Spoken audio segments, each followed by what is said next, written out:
Electronic configuration या electronic विन्यास। किसी परमाणु के बाहरी कक्ष जो होते हैं उसमें इलेक्ट्रॉन सजे होते हैं, तो वो किस प्रकार सजे होते हैं उसे ही हम लोग इलेक्ट्रॉनिक विन्यास कहेंगे। फॉर एग्जाम्पल ऑक्सीजन अगर हम एटम देख ले, ऑक्सीजन एटम में क्या होता है, केंद्रक होता है बीच में, उसमें 8 प्रोटॉन होते हैं और 8 न्यूट्रॉन होते हैं और उसके चारों तरफ कक्ष होते हैं। कितने कक्ष होते हैं? इसके पास 2 कक्ष होते हैं। पहले कक्ष को K नाम देते हैं, दूसरे को L नाम देते हैं। इसमें 2 इलेक्ट्रॉन घूमते हैं और इसमें टोटल 6 इलेक्ट्रॉन्स घूमते हैं। हर एक परमाणु में एक निर्दिष्ट कक्ष होते हैं, K, L, इस तरह से टोटल 7 कक्ष हो सकते हैं किसी भी परमाणु। टोटल जितने हमारे पास तत्व है 118 तत्व, उन 118 तत्वों को मैक्सिमम जो है वो 7 कक्ष या सेल्स हो सकते हैं, 7 सेल्स। इन 7 सेल्स का नाम दिया गया है, K अक्षर से शुरू किया गया है, ABCD नहीं, K से शुरू किया गया है। तो पहला को K कहते हैं, दूसरे को L, M, N, O, P और लास्ट वाले को क्या कहेंगे? Q। तो हम देख रहे हैं हमारे पास टोटल 7 सेल्स हैं, K, L, M, N, O, P, Q। इनमें से हमें 4 कक्षों के ही ज्यादा हमको अभी पढ़ना है, खास करके 4 कक्षों, उसके बाद में अभी हमें नहीं पढ़ना है। तो ये हर कक्ष में कितने इलेक्ट्रॉन्स हो सकते हैं, इसके लिए एक फॉर्मूला है, maximum number of electrons. Maximum number of electrons, किसी भी सेल में अधिक से अधिक कितने इलेक्ट्रॉन हो सकते हैं, फॉर्मूला है 2n²। ये 2n², यहाँ पर n जो है इसे हम प्रिंसिपल क्वांटम नंबर कहते हैं। ये n जो है हर कक्ष के लिए, K कक्ष के लिए n होता है 1, L के लिए होता है 2, M के लिए 3, N के लिए 4, इस तरह से टोटल n 1 से लेकर कहां तक जा सकते हैं, 7 तक जा सकते हैं। तो अगर हमसे पूछे कि K में कितने इलेक्ट्रॉन्स होंगे, number of electrons in K shell, K shell में कितने इलेक्ट्रॉन्स होंगे, तो 2 इंटू n के जगह में हम 1 बैठाएंगे तो 1 का स्क्वायर आप लोग कर ले, तो 1 का स्क्वायर कितना होता है, 1 इंटू 2 मतलब 2।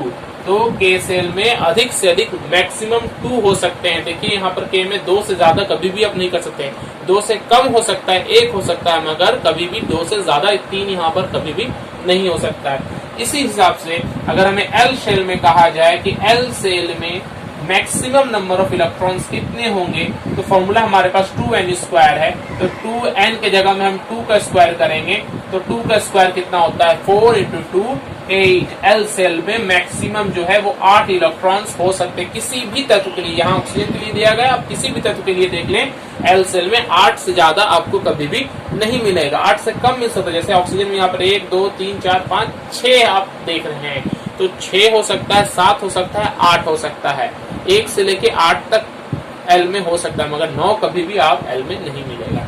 इसी तरह से M शेल में अगर आप देख ले, M शेल में नंबर ऑफ इलेक्ट्रॉन्स कितने होते हैं, तो 2 इंटू 3 का स्क्वायर, 3 का स्क्वायर कितना होता है, 9, 9 इंटू 2 18।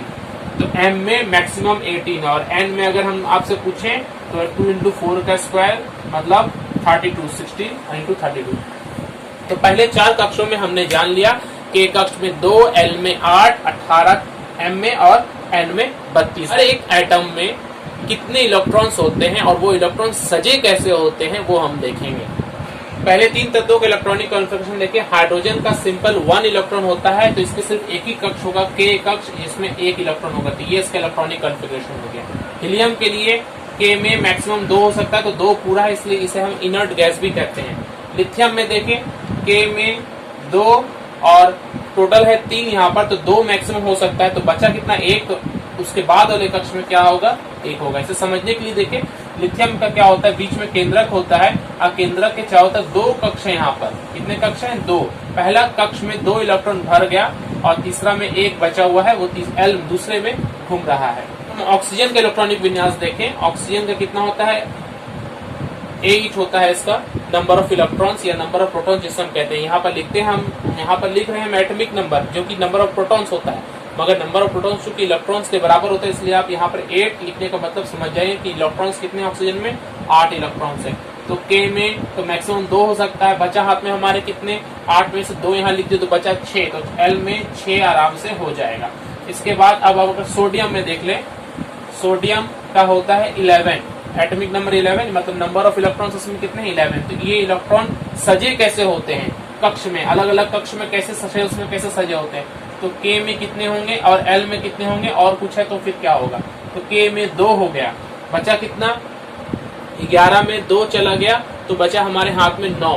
अब 9 L में तो 9 हो नहीं सकता क्योंकि L में मैक्सिमम नंबर ऑफ इलेक्ट्रॉन्स आपने देखा कितने होते हैं 8 होते हैं, तो ये 8 से ज्यादा नहीं हो सकता। तो बचा कितना हाथ में 8 और 2 10, 8 2 10 हो गया, बचा हाथ में 1 तो वो M में चला जाएगा। मतलब अगर सोडियम का हम अगर देखेंगे तो बीच में एक केंद्रक है, इसके बाद पहला कक्ष K, उसके बाद दूसरा कक्ष और उसके बाद एक और कक्ष है इसमें। तो K में मैक्सिमम 2 इलेक्ट्रॉन, L में टोटल 8 भरे हुए हैं और लास्ट M में 1 इलेक्ट्रॉन होता है। इससे बाहरी कक्ष में कितने इलेक्ट्रॉन हो गए 1 इलेक्ट्रॉन हो गए। क्लोरीन के लिए क्या है Cl17, K में 2, L में 8, 8 2 10, हाथ में बचा 7। अब जो गौर करना है आप लोगों को, पोटेशियम में गौर करें। पोटेशियम 19 होता है, K में 2, L में 8, M में कितना होगा 2 और 8 10 हो गया, हाथ में बचा 9।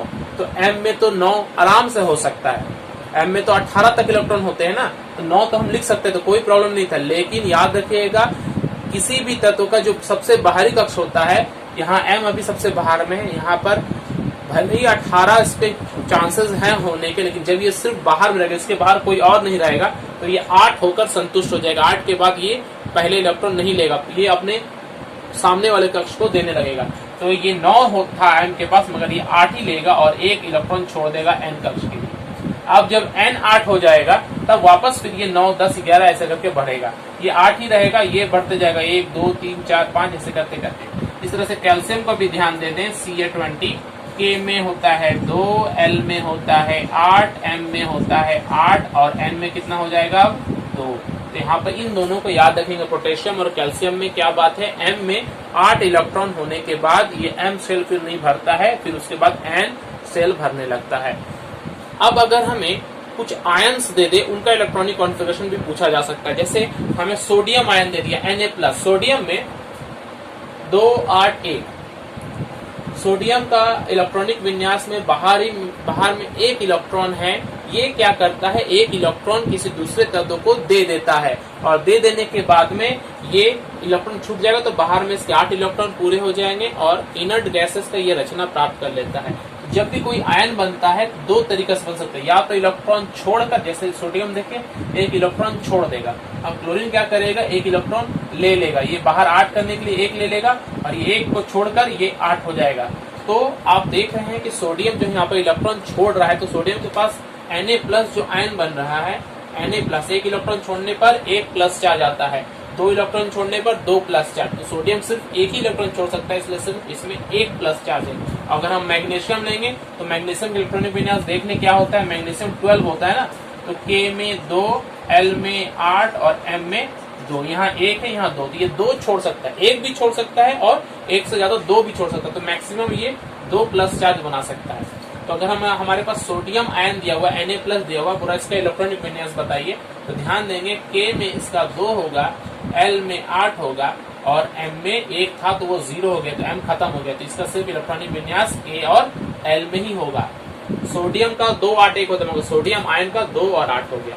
ठीक उसी तरह से अगर मैग्नीशियम के लिए हमसे पूछा, पहला बात मैग्नीशियम का अगर 1 इलेक्ट्रॉन निकला है तो 1+ चार्ज आएगा, तो K में इसका 2 हो गया, L में 8 हो गया और M में 2 था मगर 1 छोड़ दिया, तभी तो Mg+ हुआ है, तो ये सिर्फ 1 हो जाएगा M में।